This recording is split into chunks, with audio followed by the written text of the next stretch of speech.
Everybody is talking about this interview. Fuck happiness. Stop this fuck happiness. Find a goal worth suffering for. Goal worth suffering for. Fuck that. But everybody is missing what's really going on in this interview. So in this video, I'm going to show you and tell you in real time together what's really going on. So now I want to skip ahead a little bit and I want to show you the first real question that Alex asks. And the reason why I'm showing you this is because it kind of reveals a little bit about what Alex's worldview is. How do you see the dichotomy between duty and enjoyment as it relates to the impact that you want to make with the business that you have? Notice how Alex did not ask the question, so Tony, do you enjoy the duties that you have to fulfill? Do you enjoy your obligations, or however you want to say it? For Alex, there's almost like an assumed dichotomy between my duties and my enjoyment. So duty could be a good word, like if you're seeing yourself like a soldier, Yeah. right?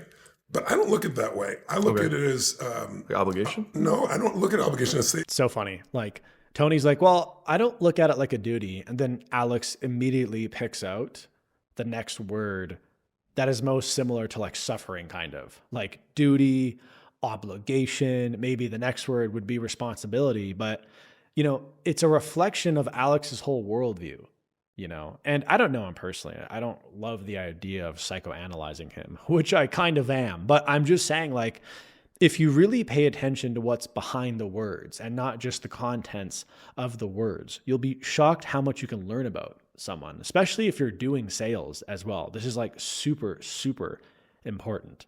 But my interpretation of this is, I think for Alex, duty, obligation to achieve the goal, suffer, pain. This is kind of his whole worldview. And he kind of admits this actually. But before he admits it, I want you to see some of the telltale signs, if that makes sense. But let's listen a little bit more to what Tony says. Sorry. Yeah. No, it's okay. But I say this because I saw this in some of your language, and I don't know if this is helpful to you. I don't pretend to coach you in any way. Oh, he's definitely coaching him. For me, at least, I can tell you, I look at it as opportunity. I don't feel a sense of duty. I feel a sense of joy in being able to contribute. To me, contribution is what we're made for. So I do agree. Contribution, you could say, is what you're made for, but I'd added one small caveat to it. Not all forms of contribution are exactly the same. And it's funny because later in this video, Alex says, I wrote a multi-million-dollar check to a charity and I felt nothing. And he even said, like, what's wrong with me? I'm like a psychopath. I'm a piece of shit, right? But the thing is, the act of contribution doesn't satisfy that itch. You have to pick or surrender to the contribution that is most aligned with you. And again, Alex saying, I cut a $1 million check and felt nothing. That's proving my exact point. But to have a fulfilling life, you have to have something you care about more than yourself. So he kind of says it there. I don't love the phrasing, but I do like how he's saying, like, it's something outside of you. It's not like Alex's brain, A plus B equals C. Okay, charity, this check will impact the most amount of kids, therefore I should do this. It's like, but like Tony's giving a very small invitation to move outside of himself. And that is what I'm saying too. Because me doing this video, this is actually me surrendering to something outside of myself, you know? Like for me, there's much easier ways for me to, let's say, get clients. But this is the thing that's kind of making me alive right now. It's this, and I'm surrendering to it. Well, the energy in your body does not lie. So if you imagine doing something and it creates a lot of energy within you, that's the compass. And I think that's kind of what Tony Robbins is saying, but he does it in a, I will say, Tony does an amazing job meeting Alex exactly where he's at. He's so fluid in how he does things. And it's also cool because when you look at this, like a coaching call and not an interview, because the interview ended about 2 minutes ago at the 3-minute mark. Now it's a coaching call. The whole experience of watching this and listening to this totally changes. This is not an interview. This is now a coaching session. If you get into business just to make money, and there's nothing wrong with that. Yeah. Those people usually, you know, even if they succeed, they hit a limit of fulfillment because... There's that expression, wherever you go, there you are. It's a great expression. You know, people think that having money will cure all these issues, but it's actually shocking how it cures nothing aside from like survivability and freedom for sure. But like, money ain't fixing the relationship with your dad when you're a kid, if you know what I'm saying. Yeah, so now I'm going to skip to what I think is the beginning of the real coaching call. And this is when Alex really starts to open up about his worldview, because it's very difficult to coach someone if the prospect isn't transparent about like, well, this is what I actually think. This is where I'm actually at. Let's listen to his life philosophy. When I was 20, I got obsessed with positive psychology. I had a trunk of books, and every single one of them was self-help, things like this, early on, before I had a business, any of that stuff. And I got to a point where I realized I had read all the books and my life hadn't changed. Yeah. And it felt very hopeless for me because my subjective well-being was the same. And so I came up with a mantra for myself, which you might laugh at, which was fuck happiness. This is an example of one of those things that most people completely miss, okay? I want to break this down for a moment because Alex has this interesting thing of saying something that's super intense and kind of just, it's like he says it, but it's not a big deal. He's saying, when I was younger, I could not obtain happiness. I then went on the journey to get it via books, which is nothing more but a tool, books, whatever, and I could not get happiness. So because I thought that for me it was not attainable, I said, forget happiness. If you think about that, that is kind of sad, man. And he sang this publicly, which is dope. But I'm just saying, I just sort of think people are missing this. One thing I'll say too is when it comes to getting things, there's the potential of the person, but there's also a limitation with the tools and the knowledge. Do you see what I'm saying? Imagine there's a girl who's like a compulsive liar. Crazy chick, and a lot of people will just say, oh, she's a crazy chick, or he's just crazy. I actually know a guy who's a sort of a compulsive liar. But the thing is, there's a reason why they're doing that. Maybe when they were a kid, they had to lie so they didn't get hit by their parents. Maybe they had to lie to maintain homeostasis in the best way that they could in their household. And lying was the only tool that they had because no one else ever gave them the tools. It was a survivability tool. Just like how for Alex, his survivability tool was F happiness. Now, am I saying you should mate with a compulsive liar? No, but I'm just inviting you to understand these things. Understanding doesn't mean you have to tolerate it or whatever. You can understand a situation and leave. I could be in an apartment and I could understand that, like there's water leaking, but someone could explain to me, well, it's in this country with blah, blah, blah, blah, blah. Oh, totally get it. I'm gone. Do you see what I'm saying? Like, you don't have to be there, but I'm just saying, like, you need the right tools as well. It's not just potential. It's not just willpower. And that's why you see, well, for me in my business, for coaches and agencies, so many of them are stuck because they don't have the tools or knowledge to know how to make the offer the right way. Now, this is Alex. If you have willpower, you have that super determined mindset, and you have the right tools, you're going to crush it. But there was a limitation with his happiness tools. So a way that he coped with that was by saying F happiness. In my industry, people will say, it's all a scam. It's the same thing, saying it's all a scam. Happiness is a scam. F it. F coaching. F happiness. It's nothing more, but the word cope, I don't like how it has a negative connotation around it. Everyone copes with things, right? And it's fine because maybe that's how you survived up until this point, right? But evolve.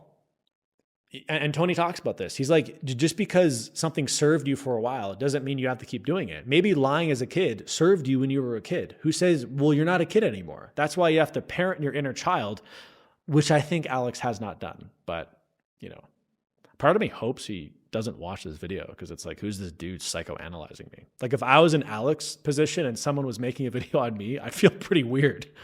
But let's keep watching. Because I felt so rejected by the notion because I felt so unattainable for me. He's saying I felt rejected by happiness. Makes me almost like a little emotional saying that. I'm not kidding. Maybe it's because I can see a little bit of myself in Alex, to be honest with you. But that's a story for another day. I was I will be useful. That's great. A meaningful life is a very useful life, right? And I'm sorry for pausing so much. But again, so for Alex, he's like, hey, I can't be happy. How about I'll be useful? That's his best option, given the tools and knowledge that he has, is to be useful. And there's nothing wrong with that. That's maybe how he survived and, felt the best that he could. But it doesn't mean you can't change. And I love this interview coaching call so much because I think this might be one of the first times when Tony is like, hey, you don't have to be like this. And because Tony is Tony and Alex looks up to him so much, it's like this perfect cocktail of transformation. You see what I'm saying? Because someone could say the same thing as Tony, but if Alex doesn't respect him in that way, doesn't see him as the authority, I'm not saying it'll do nothing, but it won't be as powerful, obviously. Let's keep watching. I'll try to stop pausing so much, but I think it's real. I just think this is stuff that people miss. Basically, what I've oriented my entire life around was like, that's why duty for me feels meaningful, because it's like, well, I might not enjoy this whole ride, but like everyone else can get stuff out of it. And so that's the struggle that I have, because like I'm okay with that. You're okay with it, but you're torn by it, my friend. Yes. He's not okay with it. Like, just zoom out and look at the optics of this. You don't talk to Tony Robbins that often. In the first 13 minutes of this interview, he's bringing it up. Alex could ask him anything. He could ask him about sales, how, like, dude, Tony Robbins, I think, is like a $14 billion entrepreneur, right? But Alex is talking about this. Like, yeah, bro, like, you really care about this. Otherwise, you wouldn't be saying it, man. That's pretty obvious, right? I will accept that. I understand you'll accept that. Yes. But would you accept anything else in your other businesses? Would you accept something that's mediocre compared to what you... Yeah, so this is when the coaching call really begins. And I love this too, because Tony's like, okay, it's a big deal for you. And you're accepting mediocrity, which you would never accept. Like, imagine if Alex was in one of his companies in his portfolio. There was a sales guy who had like a 9% close rate or something. It's like, do you think Alex would be like, well, I think we just have to accept that. Like, Alex would be like, okay, well, we're going to fire him. Why? Because that's his standard. It's a key word, standard. So Alex has a low happiness standard because the pursuit of it didn't work, because he didn't have the tools and the resources. That's why it's a lower standard, because he thought it was unattainable. But it's no different than a business person, because Alex is a business guy, who's saying, I can never have a 25% close rate. I can never have a 100K profit month or whatever. But that's just because you didn't have the tools and the resources. It's no different. And I wish Tony would have said that. What would Alex would have said? I don't know.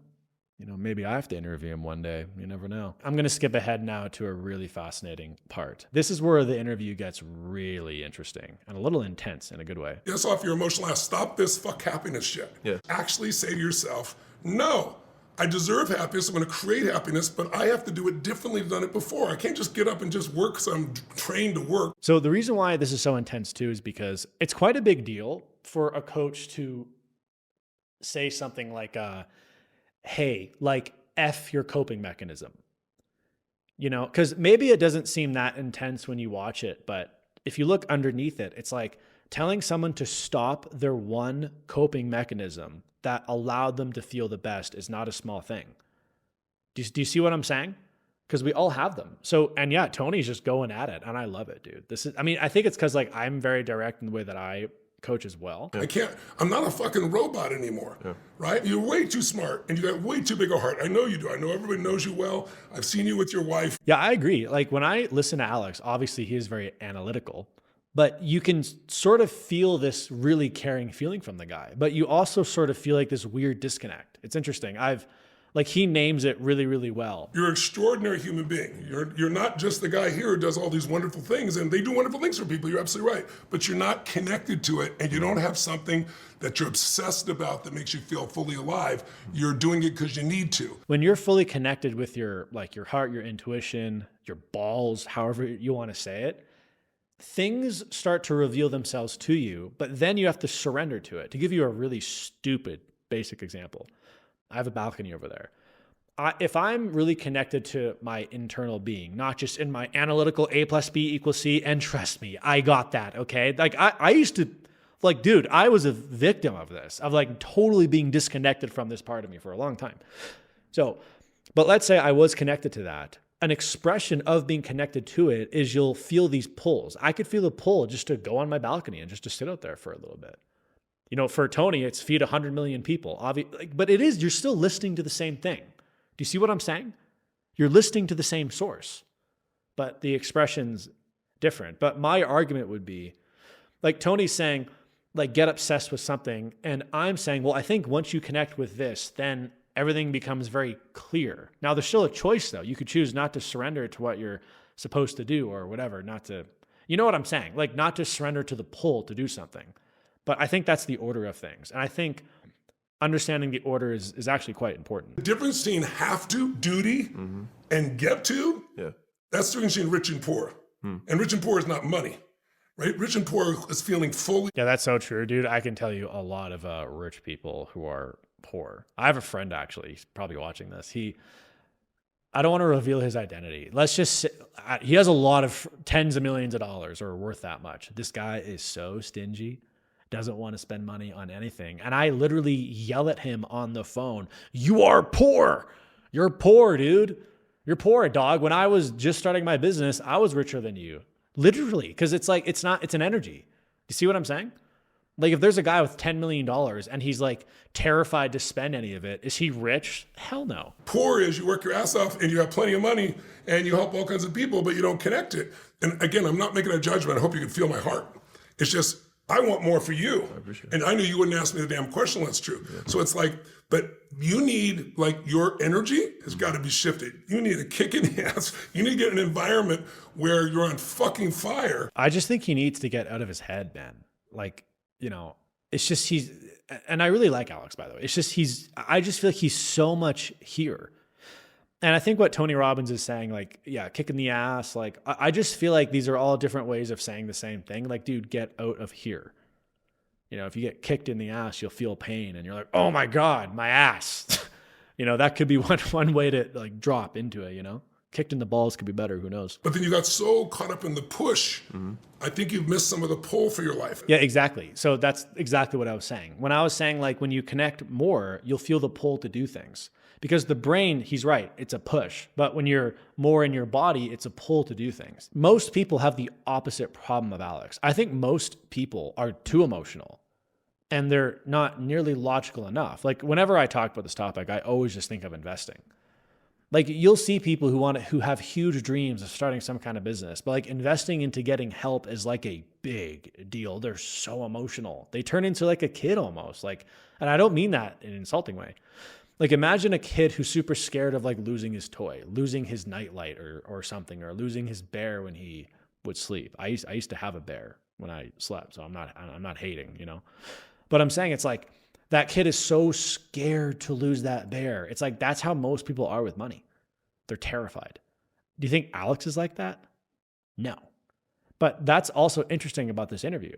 It's almost like almost none of you are like him. Some of you would love to think that you're logical, but I used to say publicly, if you're making under like 40 grand a month in profit and you want to have your own business, by definition, you're not logical.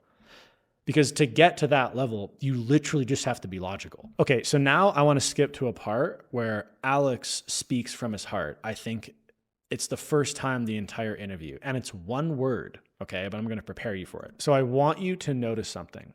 He's going to do one movement and say one word, but I believe this is his first real word from his heart. Pay attention. And pay attention to how you feel when he says it. Because that's it. This is how much Alex needs to connect. I'm going to replay the whole thing for you, okay? It's when he goes, no, I get it. Those are the places that go. So I'm pretty passionate about this answer. No. Did you feel it? Am I crazy? Compare that to when he said F happiness. It's fuck happiness. You'll feel different. You know, I think that's the first time he really did it. So it's working. Tony Robbins is like getting this guy out of here and into here. And I think he's one of the only people in the world who could do this with this guy, I think. So now I want to skip to probably the most fun part of the whole interview here. Okay, so Tony said some stuff and he's kind of just saying the same thing over and over again in different ways so that Alex can get it. And I love this part because Tony's like, okay, so what did you think? And notice how Alex snaps immediately back into hyper analytical Alex. So there's three things. So one was the emotional connection part. The second was the framing of the opportunity. And then the third was around suffering. And so I want to touch on each of those. Okay, great. So from the suffering perspective, I find that really interesting because passion comes from the Latin passio, right? Yes. Which means... This is a totally not related thing. Why do people talk about like, yeah, so like the word passion comes from the Latin word this? Like, yeah, and? Who cares? bringer to endure. Yeah, I know. And so that made actually a tremendous amount of sense for me. And so I actually reframed that whole concept as like, find a goal worth suffering for. And so I've been very accepting of my suffering. And to your point, I actually don't have a lot of anxiety. That's actually not the issue that I deal with. I deal with the other opposite, the opposite extreme of not giving a fuck. Yeah. Is it worth it? Who cares? Why bother? Whatever. Yeah. So that was on the suffering piece. But before you do it, can I give you feedback? Please, Again, I'm not pretending to have the answer for you, but I'm just giving my 2 cents because you're asking me. Yeah, like I'm just, you seriously need some coaching, and like I'm gonna just like do it. Yeah, because I want to see more of that smile that I see in you right now. Okay, I'm wide open. This is the real you right here, by the way. But what happened is you're so in your head. Yeah. So even think of what you did, like a goal worth suffering for. Fuck that. Yeah, that's so interesting. Like a goal worth suffering for. Why don't you have a goal and you enjoy the process of getting the goal? Like, it's so funny. Like you can, like, I think of like the gym or something. It's like, dude, what if I had a goal of having X size arms or whatever? It's like, okay, I could enjoy the process of the gym. It's like, no, I gotta suffer. I gotta suffer for this, But again, this is also why I revealed a little bit of his worldview in the first question of the video, where Alex said, like, so what's the dichotomy between duty and like pain and not enjoying it? It's just like, dude, it's such a strong pattern with this dude. And again, I just feel like a lot of people aren't fully seeing this. And I'm like, I think the world has to see this. I mean, I don't have goals that I'm worth suffering for. Interesting. Like, that's so fascinating that you don't want to suffer horribly for your goals. Wow. Every day is not like pure bliss. Yeah. And there's lots of things that I don't love. Yeah. And there's always going to be things you don't necessarily enjoy. But the point is, it's the default. It's like the default day to day isn't suffering. That's the point. That I need to do to succeed, or I got to deal with. That's part of life. But pain is part of life. Suffering's an option. You've heard that phrase, but it's a fact. Yeah. It's not just a phrase. That's why you've heard that shit so more. But when you make it your goal to find a goal we're suffering for, you're going to suffer. Yeah. Right? Exactly. And if you made it a goal to pick a goal that aligns with you and to enjoy the process, and that's the standard that you set for yourself, what do you think will happen? It'll happen, So it's the power of beliefs, man. This is the typical mindset stuff. But I think it's deeper than that, though. Because, it's like my coach says to me, you'll always get what you want. It's a very interesting phrase. It's like, well, yeah, you'll suffer if you want it. You certainly can. It's very easy to suffer. It's also very easy not to suffer, Yeah, but let's keep watching. So it's in your language. I got my wish. And you've got your wish. And what's happened is this part of you is so strong, brother. This part of you is too, but this is the lead right now. Sure. If you change the lead to here by that sense of connection and everything else, and get the hell out of your head, because your brain is always going to reduce things. It's like... Yeah, and again, conversely, I think most people need to do the opposite.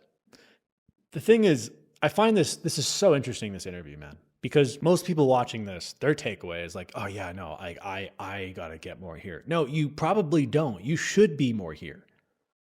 I'm serious. Maybe you weren't expecting me to say that, but it's like, look, in my experience, and it depends on the person, depends on the niche, I just think people are so emotional these days. Like, it's unreal. It's like, hey, maybe it's not so bad. But for Alex, it's like, hey, maybe you should just build a sandcastle or something for a little bit and laugh like a kid. Most people don't need to do that. They do need to get off their ass and do some stuff. You see what I'm saying?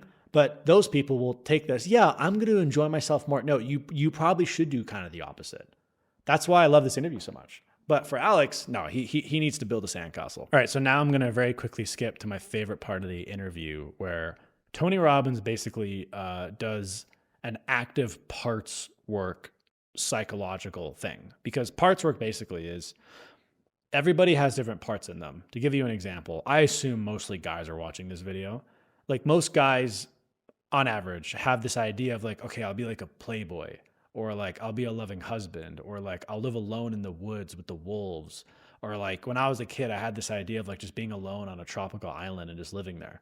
Like, these are all very contradictory things, right? So these are different parts, and we develop these parts for many reasons, but a lot of it is established in childhood, So again, Alex's predominant default part is this hyper analytical person, and he literally nicknames himself.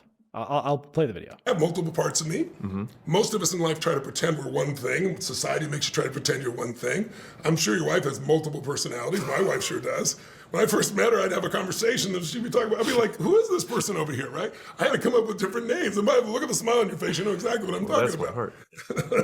But I started naming the parts of my wife, so I knew who I was talking with, right? There's Bonnie Pearl, there's Sage, there's some names I can't tell you that are very Is this Friday night, Layla, or is this Tuesday morning, Layla? Yeah. But the point of the matter is, Yeah, this is totally true. It's funny the way that, because I've actually done parts work meditations for people, you know, and essentially it might sound weird, but essentially it's like you want to be like, okay, like for me, like I had a part of me that I would call extreme Mitch, where I just did kind of like extreme things.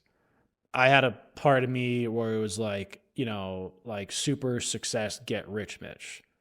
Right. And I don't want to name all of them either. It can be a little bit personal, but yeah, like I didn't like use different labels, but I use like characteristics or whatever, you know, like when I go to the gym, Turbo Mitch is engaged, you know, and it's not bad to have parts, but if you're not aware of them, then by definition, you're fragmented and you're not integrated. And the life can get real weird if you're fragmented, which is most people. humans try to reduce ourselves for simplicity's sake, and society does, to one thing: it's easier to manage, right? There are many parts of you. Yeah. So what's the part of this guy that's so intellectual that, you know, he's going to suffer and he's going to, you know, he's going to get it done? Yeah, I love how Tony's like lovingly making fun of him. Oh, everything sucks. I got to suffer for the goal. Pain. Anyway, it's not this guy right here. This guy like this guy here. This guy's is this guy different? Yeah. Okay. Yeah. So you just shifted just like that. Yeah, this is key. It's super normal too to shift like very quickly. It's almost kind of like shocking because without going into too much detail, because I've done this work for like 5 years. That's partly why I'm doing this. There's like an unbelievable amount of triggers, and it could be it could be seeing a color could trigger you. Anything. It could be being asked a certain kind of question.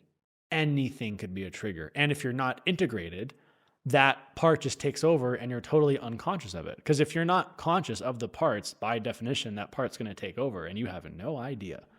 So it's cool that Tony in real time is like pointing it out. He's like, like analytical Alex, and I'll let him talk. Who's the guy who's in his head all the time and is analyzing? Oh, he's brilliant, by the way. He's absolutely effing brilliant. And he can succeed in anything if that's that. What's that guy's name? Give me a nickname for that guy. One that maybe would make Analytical you Alex. laugh. There. Analytical Alex. Analytical Alex. Analytical what? Analytical Alex. Okay, analytical Alex. Okay, perfect. Yeah. Okay. Who's this guy who was just laughing with me, looked over his wife, big smile on his face. Your smile is infectious, right? You know, and this is you, right? Yeah. Okay, so who is this guy? Anabolic Alex. Anabolic Alex. So It's a pretty good name. And like, I feel like I want to create a part of me just to nickname it Anabolic Mitch. You know what I'm saying? Alex has so much life in him. Can you feel it? Yeah. Okay. So you what happens is, think about a relationship. I'll try it that way. Yeah, and without going into too much detail, because I mean, this is a big topic. But yeah, like we all have different parts. The problem is not the parts. The problem is not being integrated. And then the last thing I'll say here too, it's not about like disowning these parts of ourselves or something. It's just like you just have to know what part to bring up when it's appropriate, right? Like, for example, going back to my example of how I said, you know, when it comes to investing, most people are like kids with a toy. But if you're playing with your cat or you're with your partner or you're watching TV, it's probably ideal to be in that state. So the problem is not the state. The problem is the moment you choose to enter that state. You know, because I have like, I have like super stupid parts of me where I just act like a goofball. I'm not really bringing that part out here, although maybe it's not a bad idea to do that on camera. However, like the part that I'm like, okay, let me inform. Like there's like informative / mildly entertaining Mitch that I'm sort of like trying to bring up here. But I'm conscious of this. I'm like, okay, like I know the different parts about myself and some parts will kind of just go away. Analytical Alex though will not go away. There's no way.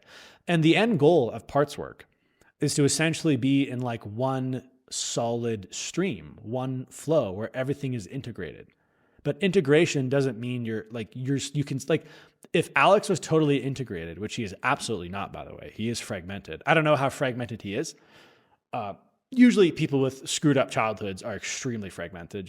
I'm just saying that's how it is. I don't know Alex's childhood, but like, let's assume if Alex was totally integrated, and I'm not fully integrated, by the way, He's still analytical, but he's not analytical when it's weird to be analytical. Like Tony Robbins in this moment is very loving and speaking from his heart. I mean, there could be conversations where Tony is super analytical, and it would almost be like weird for Alex to be super heart-centered or something. Do you see what I'm saying? Like if they were running numbers on something, like it's more just like, okay, what are the numbers? Okay, like they're literally just doing math. Like for that situation, it's probably better to be more analytical. Do you see what I'm saying? And my coach would always say this is like some of the most important work that you could do. And I agree, because it's so dangerous to be unconscious. The danger and consequences of being unconscious is, well, I mean, look at Alex, man. You know, I mean, maybe a bad example because he's very successful, but I'm just saying he's basically saying he's never happy. You know, do you want $100 million and to be miserable, or do you want like $100,000 to be super joyful and happy like Tony Robbins? And you don't have to choose one, but I'm just saying. Everything and compares it, whereas the heart magnifies everything. It takes the little things that makes them bigger.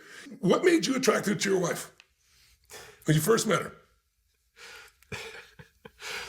By the way, who's this guy right here?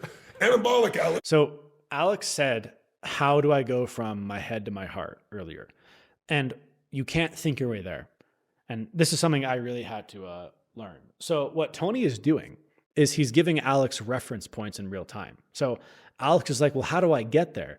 One way is for someone to give you constant reference points, data points. So if Alex has 100 reference points of, let's say, being heart-centered and knowing what that feels like, that's an anchor. And instead of thinking his way to that feeling, he can kind of like close his eyes and reconnect to that feeling with Tony where he was heart-centered. And then he can operate from that place, and he can make a conscious decision to, let's say, okay, for the next 10 minutes, I'm just going to do everything from this place, whether it's making eggs, having a conversation, watching TV. Like it doesn't matter what it is. It matters where it's coming from. Do you see what I'm saying? And I know this all too well. You know what I'm saying? Because when he asked earlier, like, how do I get from here to here? It's like, dude, man, for me, it was like a long time, and I needed a lot of data points and reference points. So that's why I'm a little bit emphatic about this point here, but let's keep watching. Right? The honest truth was that I once I met her, I didn't want to not be with her. Yes. Why? What qualities about her did you not want to be without? I think she let me be me. Yeah, she loved you for being you. Yeah, she just never tried to change me, and I think that was what was so unique. That's quite miraculous. I'm fortunate to have the same thing. I found that Sage loved me not because I was Tony Robbins, she just loved me. I never experienced that before, right?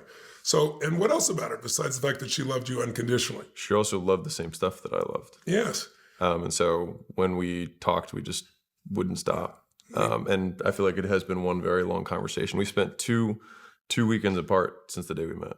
Wow, that's beautiful. Like not in literally the same place. Does she bring out analytical Alex or anabolic Alex? We work together, so she sees both sides. I'm not asking that. I'm saying, which one can she bring out if she wants? She can bring out whoever she wants. That's right. That's her power, right? Yeah. But who does she want more? Oh, she for sure wants anabolic. Yes, of course. Because look at this man before me. Like you're a different man right now when we started here, right? Can you feel that? Yeah. I didn't do shit. This is you. But if you don't identify, like, think about it. The strongest force in the human personality for any human being, you, me, doesn't matter. The strongest force is that we need to stay consistent with the way we identify ourselves, right? Identity is the controlling force of human being. If you are of an identity that says, I always find the way to victory, you will find the victory. So I let that one play longer because, it's just such an important point, man, you know? And I actually know people like this, people who say things like, coaching programs never work out for me. I'm never going to find a good partner. Everyone cheats. I'm always the person who gets cheated on. And it's like, yeah, you definitely will if you keep talking like that. Versus like, well, everything works out for me eventually. I'm not saying you'll have 100% success rate, but it's like, no, of course it's going to be fine. Of course I'm going to make money. Of course I'm going to meet a great person who treats me the way I deserve. Yeah, of course. You know, but again, these are all identities. Just like analytical Alex is the same as woe is me, Tom, you know? It's like, you have to be very aware of these stories because if it becomes a self-fulfilling prophecy when you start to adopt these identities, and you can get caught in a positive loop or a negative loop. Like for me,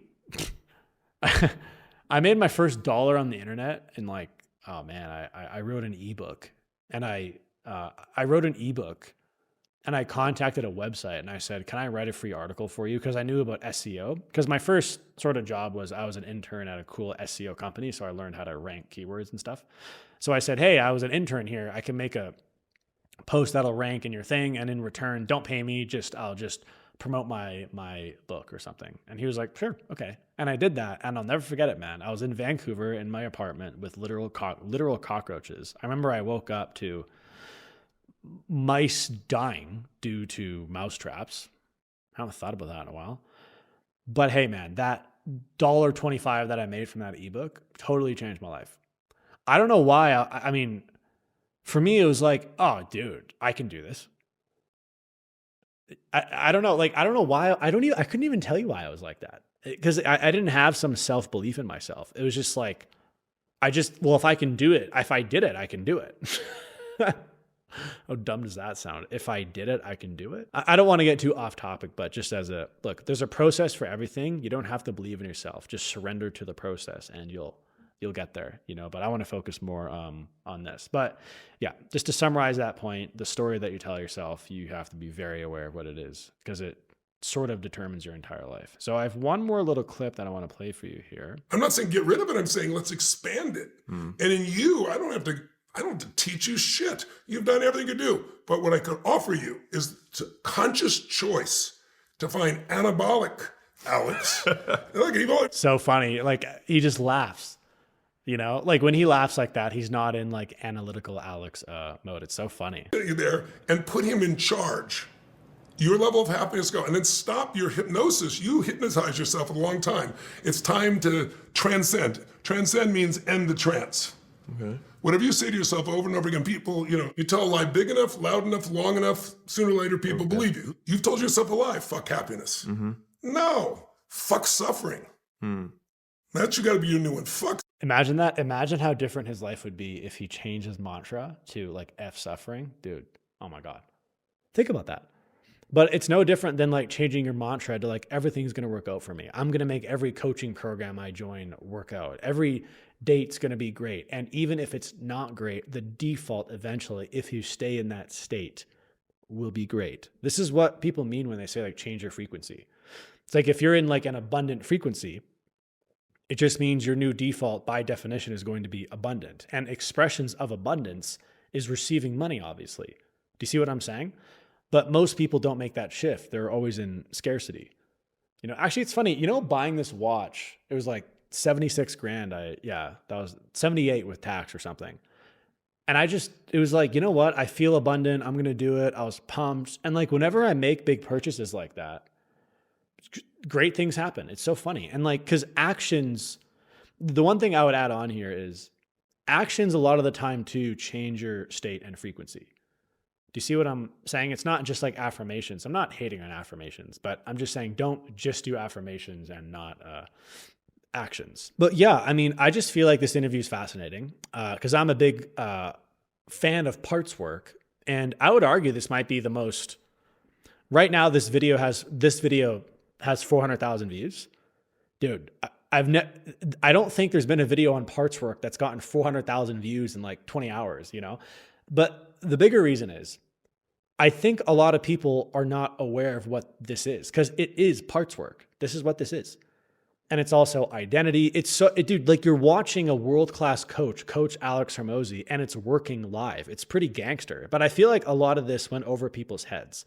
Like, I think a lot of people like this, but I think a lot of people miss some things. And the funny thing is I'm skipping around in this video. I'm